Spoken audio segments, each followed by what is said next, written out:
I used to think travel was for people with money, and it turns out it's often cheaper than staying home. Hi, I'm Peggy. I split my time between Florida and Mexico. I'm sharing what I'm learning about retirement, travel, health, and living realistically on a budget. If that interests you, please subscribe. When I was younger, travel felt like something other people did. People with more money, more confidence, or more adventurous lives. I was a single mother for most of my son's life, and I started my business when I was in my 30s. And being a business owner means long hours, constant stress. And honestly, I was the kind of person who needed to literally schedule fun into my calendar or I wouldn't do anything. It just seemed like there was always more work, more responsibilities, more things that needed to get done.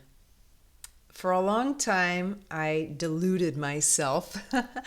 I believed that one day I would finally catch up financially and then I would start living.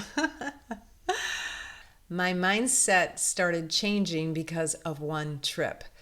So my best friend went back to the Philippines to help take care of her mother. And she said, if you want to come visit, you need to come soon because I'm only going to be here for a few months, which, by the way, she's still there 16 years later, but neither one of us knew it at the time. Anyway, I took 3 weeks off of work and I went to the Philippines. And that trip shocked me because my business did not fall apart without me. Nothing collapsed. The world kept spinning. My employees handled things just fine. And it was like the first time in my life that I realized I need to start living my life instead of postponing it. I was 50 years old. By that age, I had already gone broke a couple of times in my life, and I clawed my way back up to the middle class. And you know what? I realized I may never feel financially secure. There may never be some magical moment where everything is finally figured out and I have enough money and time to do fun things. If I kept waiting for that feeling, to live my life, I might wait forever. So I really didn't know anything about traveling. At first I took affordable bus tours because they felt safe for a solo traveler. I did take a vacation by myself in 1993. I went to London and I realized that I really enjoy being a solo traveler. I enjoy my friends too, but I don't want to have to wait for people. I want to just be able to do. So I took a couple of bus tours over a few years, maybe 7 to 10-day bus tours. They weren't very expensive, and I would meet people on the trip, and it was really fun. I didn't have to figure anything out. I was taken care of. It was not super cheap, but it was easy and it was affordable. I started following budget travelers online and learning from them. I watched YouTube videos, all kinds of stuff. And little by little, I started learning that travel doesn't have to cost nearly as much as I thought. The first big thing that I did was join trusted house sitters, and I started pet sitting in exchange for free lodging. At first, some of the sits honestly felt like more trouble than they were worth, but once I got a few reviews, then I could be more selective about the places I would go or the animals that I would watch.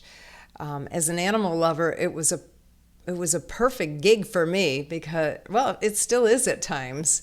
When I visit my son and daughter-in-law in California, I'll pet sit nearby instead of squeezing into their one-bedroom apartment.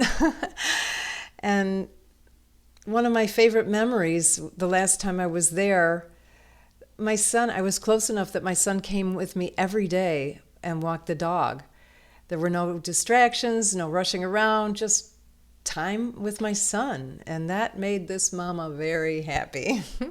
Well, I kept learning, and when I learned about homeexchange.com, that's when I got really addicted to traveling. My first home swap was to a little town in Umbria, Italy. At the time, I was afraid to go to a foreign speaking country by myself since I had never done that. I had been on vacation by myself, but only to places that spoke English. So I knew that my Filipina friend had been to Italy, so I asked her and she agreed to meet me there. That home swap was the first of many. I've been to incredible places all around the world. I've met amazing people because of the home exchange program. I do have an affiliate link below for home exchange if you want to check it out. If you use my link, you get some kind of discount and I get guest points. Once I started learning, I realized there's a whole world of people sharing ideas about cheap travel. There are Facebook groups, home exchangers, there's travel hacking, pet sitting, airline points. I didn't know any of this even existed, or if I had heard of them, I didn't know how.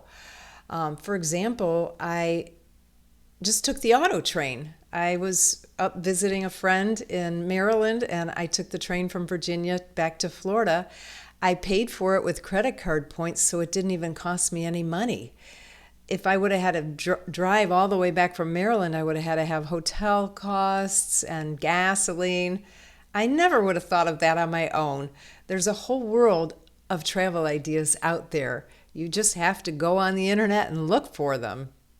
But what surprises me most of all, this happened to me later in life. I didn't start traveling until I was 50.